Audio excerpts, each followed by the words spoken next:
Dans la contemplation méditative d'une personne sur la grandeur d'Allah, l'immensité des océans s'ouvre comme un miroir de la majesté divine, une vaste étendue où se déploie à la fois une douce tendresse infinie et une puissance déchaînée, tous deux sous la souveraineté absolue d'Allah. L'océan, par son immensité infinie, dépasse l'entendement humain. Le Coran nous révèle cette immensité infinie par une image saisissante. Si tous les arbres de la terre étaient des stylos, et si la mer, augmentée de cette autre mer, était de l'encre, les paroles d'Allah ne seraient pas épuisées. Sourate Luqman, verset 27. Cette immensité naît dans chaque vague qui vient caresser le rivage, dans chaque creux insondable, dans chaque étendue bleu profond, témoignage d'une puissance créatrice immense qui dépasse tout ce que l'homme peut imaginer. L'océan est une représentation vivante de la grandeur d'Allah, où la douceur la plus extrême rencontre la violence la plus absolue, orchestrée divinement. Dans le regard du méditant, la douceur des mers révèle la miséricorde infinie et la sagesse parfaite d'Allah. Allah a donné libre cours aux deux mers, l'une douce et rafraîchissante, source de vie, l'autre salée et amère. Une barrière invisible, infranchissable, sépare ces eaux, empêchant leur mélange, illustrant la sagesse divine dans le maintien des équilibres naturels. Cette douce alliance est une preuve éclatante de la bonté divine, manifeste dans l'eau douce qui irrigue, qui rafraîchit, qui apaise. Elle offre à la vie un refuge sûr, un don inestimable qui jamais ne cesse d'abonder, un luxe offert par la générosité d'Allah. Cette mer douce, telle une mère tendre, accueille la vie sous toutes ses formes, nourrit les êtres, permet la croissance et le renouvellement. Elle est source de calme et d'apaisement. Son murmure est une caresse qui enveloppe les rivages, un chant apaisant que seule la nature façonnée par Allah peut offrir. Sa présence inspire une quiétude divine, rafraîchit l'âme et apaise les angoisses de l'esprit. Cette douceur constitue une véritable bénédiction, un cadeau permanent qui rappelle la tendresse infinie du Créateur envers ses créatures. Dans cette douceur, le méditant goûte une paix intérieure profonde, une sérénité spirituelle qui incite au recueillement. Le murmure régulier des flots doux, le chant apaisant des eaux calmes deviennent des invitations répétées à la gratitude, à la louange, à l'humilité devant celui qui offre continuellement ses bienfaits, porteur de vie et d'espérance.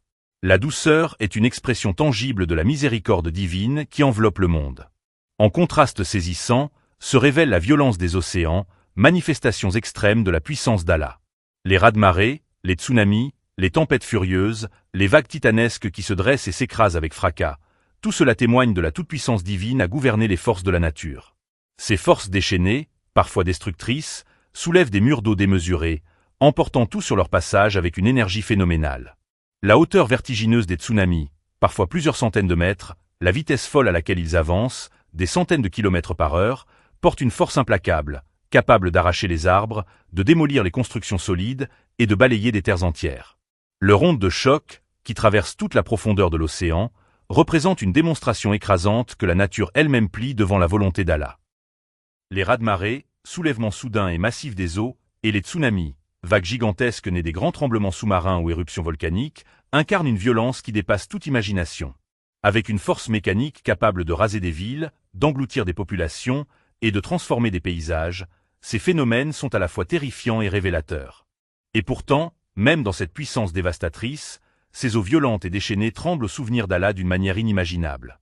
Cette crainte divine des océans, bien que cachée à nos yeux, atteste que tout, même les forces les plus furieuses de la nature, sont soumises à la loi et au commandement de leur Créateur.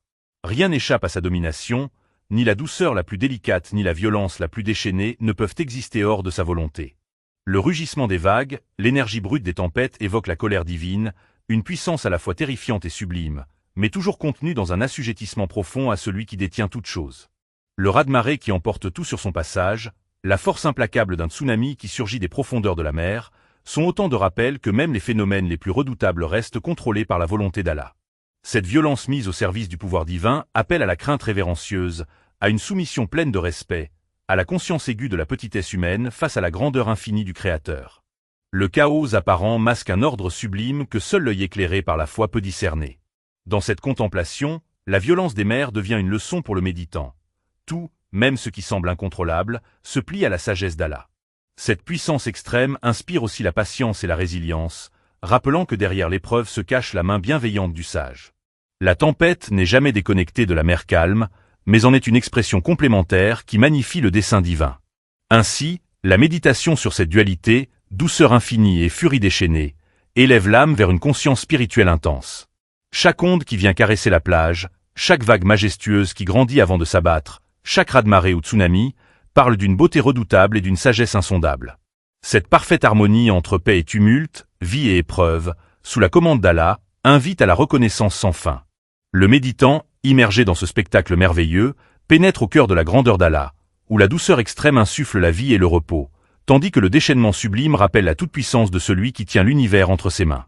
C'est un appel à la gratitude, à l'humilité et à la foi profonde, car chaque manifestation de la mer est un miracle, un signe, une preuve vivante de la volonté souveraine d'Allah. Cette méditation s'ouvre alors à la prière sincère, au recueillement profond, nourrissant un sentiment continu de dépendance totale au Créateur, le puissant, le sage, l'immense, celui dont la parole ne tarira jamais, même si toutes les mers devenaient encre et que tous les arbres stylos, pour écrire ses louanges et sa grandeur éternelle.